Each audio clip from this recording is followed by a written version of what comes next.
Salut, j'espère que vous allez bien et vos activités, que Dieu nous aide toujours. Avant qu'on commence, si vous êtes nouveau sur la chaîne, installez-vous bien. Ici, on analyse les univers comme personne d'autre, avec précision, profondeur et surtout la passion. Alors, n'oubliez pas de vous abonner, d'activer la cloche de la notification et de poser votre plus gros like pour soutenir les vidéos longues comme celle-ci. Maintenant, entrons ensemble dans les Badlands.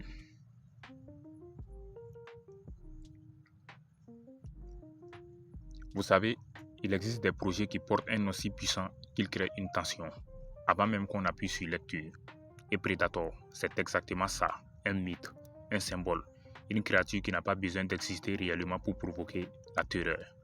Un monstre qui a marqué l'histoire du cinéma par son ambiance unique, sa brutalité élégante, son intelligence presque animale, mais maîtrisée comme un art. Alors, quand Predator, Badlands a été annoncé, les fans ont rêvé d'un retour à la sauvagerie, à la chasse, à l'oppression, à cette jungle invisible qui avale tout ce qui respire. Mais le résultat était ailleurs. Je peux dire que c'est un peu nul. Vraiment ailleurs, les gars.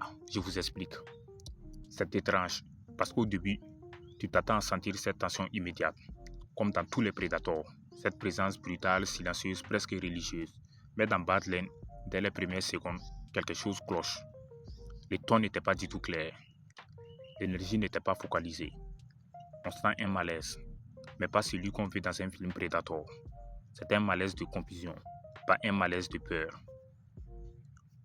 Predator, normalement, c'est un environnement, une respiration dans l'ombre, un décor vivant, hostile, dangereux, une atmosphère où le moindre bruit devient une menace, ou même la lumière trahit quelque chose d'anormal. Mais Badlands, lui, a un souci fondamental. L'ambiance ne parle pas, elle ne respire pas, elle ne vit pas du tout. On ne ressent jamais la tension, cette pression invisible qui fait de Predator une chasse et non un simple affrontement. Dans Badlands, tout paraît artificiel, comme si les décors ne savaient pas eux-mêmes dans quel film ils sont censés être. Tout manque de texture, de densité, de poids. La nature n'est pas menaçante. Les lieux ne semblent pas du tout dangereux. Il n'y a aucun endroit où tu te dis quelque chose rôde ici. Je le sens. Non, rien de tout cela. Tu regardes et tu restes neutre. Tu attends. Tu espères que ça démarre. Mais ça ne démarre jamais vraiment. Et le problème, c'est que Predator, sans ambiance, ce n'est plus Predator encore. Ça devient autre chose. Maintenant, parlons du cœur du sujet. Le Predator lui-même en question, ou plutôt l'image qu'on nous a donnée, l'image qu'on nous a présentée. Un Predator, c'est une icône. C'est une silhouette reconnaissable, entre mille, imposante, silencieuse, méthodique. Un monstre qui se déplace avec la précision d'un chasseur expérimenté, qui n'a pas besoin de courir pour faire peur, qui n'a pas besoin de crier trop fort pour annoncer sa présence. Mais dans Badlands, les gars, ce Predator-là n'est jamais vraiment là. Il existe physiquement, oui, mais il n'existe pas cinématographiquement. Il n'a pas d'aura. Il n'a pas cette énergie très froide, cette menace pesante, cette prestance à la fois discrète et très terrifiante. Il bouge comme un cosplay filmé à la va-vite, comme si une personne essayait d'imiter un prédateur, sans jamais devenir un prédateur. Et c'est là que tout dérape. La créature, au lieu d'être un monstre mythique, devient une silhouette qui essaie trop de ressembler à ce qu'elle représente. Ça crée un effet très gênant, presque inconscient. Tu sens que ce n'est pas ça. Tu sens que la créature n'a pas ce poids, cette histoire, ce passé, cette noblesse brutale. On dirait un prédateur qui n'a jamais chassé personne. Et ce manque de présence, les gars, c'est très grave, car Predator repose entièrement sur la nature du chasseur. Même dans le premier film, lorsqu'on ne le voit presque jamais, on ressent la force de la créature dans chaque craquement de branches, dans chaque souffle, dans chaque vibration sonore. Quand il arrive, tu le sais. Tu sens naturellement qu'il arrive. Mais dans Badlands, rien de tout ça n'existe. C'était devenu autre chose. Le prédateur n'impose rien, il ne domine pas son environnement, il ne ferait personne, il n'est ni majestueux ni menaçant. Il est présent en tout cas, et seulement présent. Un figurant d'un mythe qu'il aurait dû incarner. Ensuite, il y a l'histoire aussi, ou plutôt ce qui tente d'en être une. Parce qu'on ne comprend pas vraiment ce que veut raconter Badlands. Un prédateur doit suivre une ligne narrative claire. Il chasse, il observe, il sélectionne, il évolue et se révèle dans un climax brutal. C'est cette montée progressive, méthodique, qui fait la puissance d'un prédateur. Mais ici, absolument rien du tout. Aucune tension qui monte, aucun objectif clair, aucun enjeu posé. C'est comme si on regardait un fragment de quelque chose, mais sans jamais voir ce quelque chose même. On dirait une succession de scènes flottantes, sans colonne vertébrale, sans mystère, sans danger réel. Et ça, pour un univers basé sur le rituel de chasse, c'est très fatal. Le prédateur ne semble pas avoir de raison d'être là, non. Et un prédateur sans raison, ce n'est plus un chasseur, c'est juste une créature qui passe.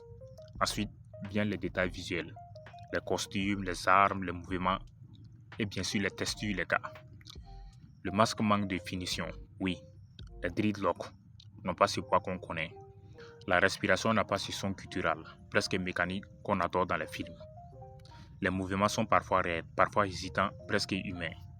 Et ça casse tout, car la magie du prédateur repose sur l'illusion que ce n'est pas un humain déguisé. C'est une créature, une entité, un être que personne ne peut imiter. Mais dans Badlands, cette illusion ne tient pas du tout. Elle s'effondre carrément. Et quand elle s'effondre, tout le reste tombe avec. Et puis, il y a la violence, ou plutôt l'absence de la violence. Predator, ce n'est pas du corps gratuit, non. C'est de la brutalité noble, de la brutalité absolue, de la sauvagerie technique, un rituel de domination pure. Chaque coup, chaque tir laser, chaque décapitation raconte quelque chose. Ou bien les gars. Mais dans Badlands, la violence semble retenue, comme si le Predator n'était plus un chasseur, mais un acteur qui doit être prudent pour ne pas abîmer son costume. Et c'est là que tout devient très bizarre. On ne ressent jamais la peur, on ne ressent jamais la supériorité de la créature, on ne ressent jamais la pression du danger. Tout semble sage, plate et éteint. Alors oui, Badlands est un peu nul, mais il n'est pas Predator. Pourquoi je dis que Badlands est un peu nul? Parce que quand vous regardez le Predator, tu sens directement qu'il ne ressemble pas à un vrai Predator. Ce qu'un vrai Predator doit faire là, il est incapable de le faire. Donc pour moi, il est un peu nul. Parce qu'il oublie l'essentiel. La tension, la brutalité, le silence, la montée en pression, la domination de l'environnement, la présence écrasante du chasseur et surtout même cette sensation que quelque chose d'invisible t'observe depuis un coin d'ombre que tu n'auras jamais imaginé. Et c'est pour ça que les gens ont trouvé ça trop bizarre. Je sais que je ne suis pas le seul à trouver ça bizarre. Je sais que je ne suis pas le seul. Parce que tout sonnait faux. Parce que rien ne vibrait comme Predator. Parce que tout ressemblait à un masque de Predator posé sur un projet qui n'était pas conçu pour en cueillir un. Donc les gars, Badlands a un peu échoué parce qu'il était un peu mauvais. Il a échoué aussi parce qu'il n'a pas compris l'âme du Predator. Parce qu'il a oublié le poids de la créature, sa noblesse brutale, sa présence invisible, mais oppressante. Parce qu'il a mis un Predator dans un univers qui n'était pas prêt à l'accueillir. Et au final, le public ne s'y est pas retrouvé. Il s'attendait à une chasse. Il a eu un décor. Il s'attendait à un monstre. Il a eu une silhouette. Il s'attendait à une légende. Il a eu une imitation. Si cette analyse t'a parlé, si tu veux plus de vidéos sur l'univers Predator, sur les films sous-estimés ou sur les projets qui ont raté leur essence, alors abonne-toi, like la vidéo, partage et dis-moi en commentaire quel projet tu veux qu'on démonte ou qu'on analyse en profondeur dans la prochaine vidéo. A très bientôt, chasseurs.